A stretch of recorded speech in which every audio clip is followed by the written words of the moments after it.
और ये एजेंडा आपको सूट भी कर रहा है क्योंकि आपकी पिच पर है ये। देखिए अमीश जी, ये लोग क्या सनातनी को निपटाएंगे, अपने बीच की तनातनी को तो निपटा नहीं पा रहे हैं। हम सब देख रहे हैं कैसे पापी आप और कांग्रेस पार्टी में लड़ाई चल रही है, किस तरह से ममता बनर्जी और कांग्रेस में लड़ाई चल रही है। मैं इतना ही कहूंगा, शदाब को संविधान पढ़ना चाहिए। अगर ये कहते हैं उदयनिधि पे कार्रवाई नहीं हो रही है, तो लॉ एंड ऑर्डर तो स्टेट गवर्नमेंट के अंडर में आता है, इनको शायद जानकारी नहीं है। लेकिन इन्होंने एक बात कही, इन्होंने कहा एक बिल आना चाहिए।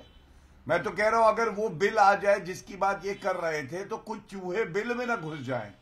क्योंकि एक व्यक्ति हैं, उन्होंने ये कहा था, हिंदुत्व के नशे में डूबकर सनातन संस्कृति को भूलकर भगवा चोला ओढ़े गुंडों की फौज मुसलमानों से नफरत में अंधी होकर रामनवमी यात्रा के नाम पर नफरती गानों और नारों के साथ मेरे भारत में तबाही के मकसद से निकली है, जिसका मकसद दंगा है। अब ये वाला चूहा कहीं बिल में तो नहीं चला जाएगा जब बिल आ जाएगा। ये जो ट्वीट है ये शादाब चौहान का ही है। अब आप बताइए किस तरह से नफरत फैला रहे थे हमारे धर्म के लिए, लेकिन हमारे यहाँ नहीं कहा जाता कि सजाए ईश्वर की एक ही सजा, सर तन से जुदा, सर तन से जुदा। छोटे भाई रहोगे क्योंकि हमारी मिट्टी का रिश्ता है, हमारे वतन का रिश्ता है। और एक बात मैं और बता दूं कि अगर कभी चाहे आप ही के धर्म का व्यक्ति दूसरे देश से आए और आप पे अगर हमला करे, तो भी अगर कोई खड़ा होगा तो वह व्यक्ति गौरव भाटिया होगा, भाजपा के नेता होंगे।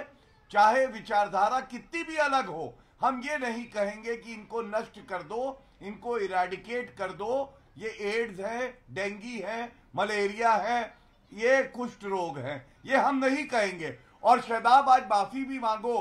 शिवलिंग के लिए आपने क्या कहा था कि जज इसको भी सील कर दे। फुटपाथ पे जो पत्थर होते हैं, आप देखिए अमीश जी किस तरह से हमारी भावनाओं को ठेस पहुंचाते हैं लोग, और यहाँ बैठ के फिर ज्ञान बांटते हैं, प्रवचन देते हैं। आज मौका है, माफी मांग के कहो ये ट्वीट गलत था और इसको डिलीट कर दो। शदाब, मैं समझता हूँ ये एक अच्छी शुरुआत। शदाब चौहान रिप्लाई।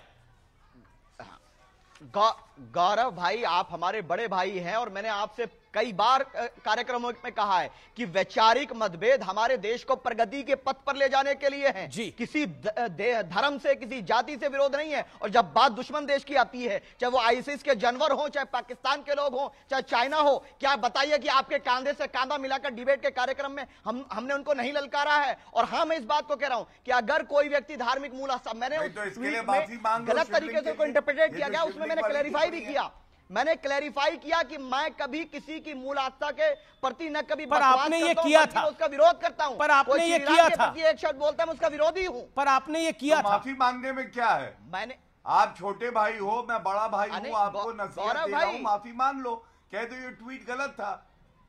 गौरव भाई, मैं तो स्वीकार कर रहा हूं इस बात को कि मैंने, जब उसमें मुझे प्रतीत हुआ कि लोगों ने गलत समझा, मैंने उसमें क्लैरिफाई किया कि नहीं, हमारा सवाल धर्म के प्रति नहीं है, हमारा सवाल जो संवैधानिक अधिकार है, न्याय व्यवस्था पर, उससे सवाल था। अगर गलत उसको समझा गया तो उसके लिए हमें कोई प्रॉब्लम नहीं है, भागने वाले। लेकिन ये बताइए कि उदयनिधि पर कार्रवाई कब होगी? उदयनिधि पे कार्रवाई कब होगी गौरव भाई? मैं पूछ रहा हूं आपसे। गौरव गलत बात। हाँ, तो गुंडों की फौज है, भगवा चोला ओढ़े गुंडों की फौज।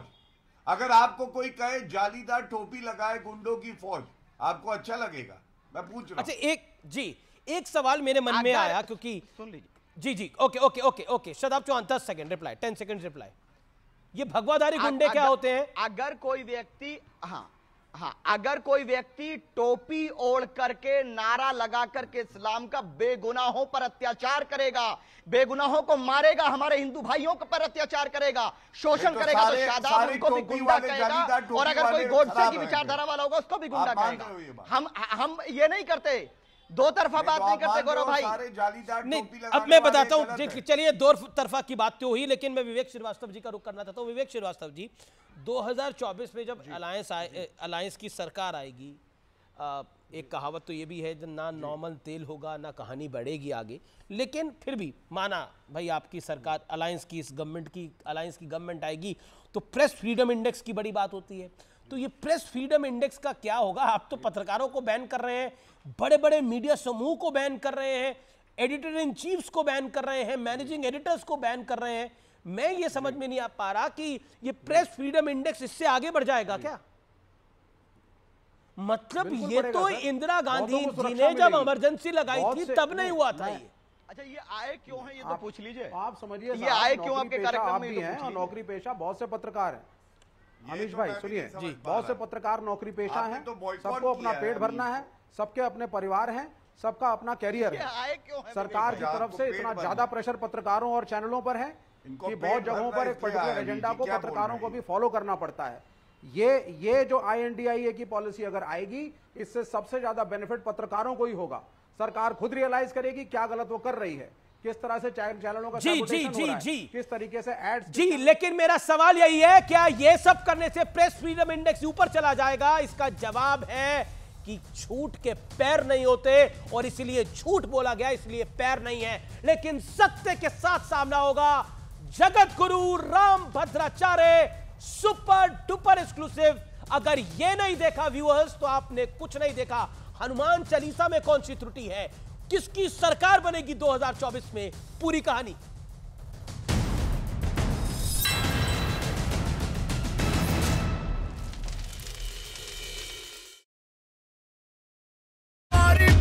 सर्वोच्च बलिदान जिसने दिया है, अब तमाम उन बलिदानियों को तिरंगे में लपेटकर पूरे राजकीय सम्मान के साथ उनका अंतिम संस्कार किया जाएगा। लेकिन जिस तरह से जांबाजी से ये तमाम जांबाज भारत की सेना के लड़ते हुए शहीद हुए हैं, शायद देश उन्हें कभी नहीं भूल पाएगा। क्योंकि जिस तरह से लगातार घुसपैठ के बाद आतंकी गतिविधियां सीमा पार से जारी है, उन्हें मुंहतोड़ जवाब देने के लिए, उनके खात्मे के लिए पूरी जांबाजी से ये आगे बढ़ रहे थे। और ऐसे में ये शहीद हुए। जम्मू कश्मीर पुलिस के DSP भी उनमें से एक थे। 2 ऑफिसर्स जम्मू कश्मीर पुलिस के भी एक ऑफिसर इसमें शहीद हुए हैं। लेकिन 2 आतंकियों को ढेर कर लिया गया। कुछ की और मौजूदगी की खबर मिल रही है। मानो हमारे सहयोगी इस वक्त हमसे सीधे जुड़ रहे हैं पानीपत में।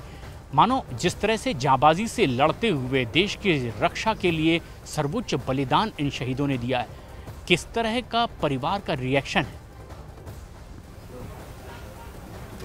प्रशांत, देखिए, पूरा देश उस परिवार को सलाम कर रहा है, उस शहीद को सलाम कर रहा है, क्योंकि ये इकलौते बेटे थे अपने परिवार के। 3 बहनें थी, आशीष धौचट इनकी, और पानीपत के सेक्टर 7 में परिवार रहता है। जब से ये खबर मिली है, ये दुखद खबर मिली है, उसके बाद ही बुरा हाल है पूरे परिवार का। उनके पिताजी, हम बार बार उनको यहाँ पे देख रहे हैं, नम आंखें हैं, और जैसे ही कोई चहेता उनके करीब होता है तो गले लिपट के रोने लगते हैं। और एक ऐसा बेटा जो हमेशा हंसमुख था। जब उनकी जीजाजी से हमारी बात हुई तो उन्होंने बताया कि हंसमुख थे आशीष और अपनी बहनों के बहुत चहेते थे।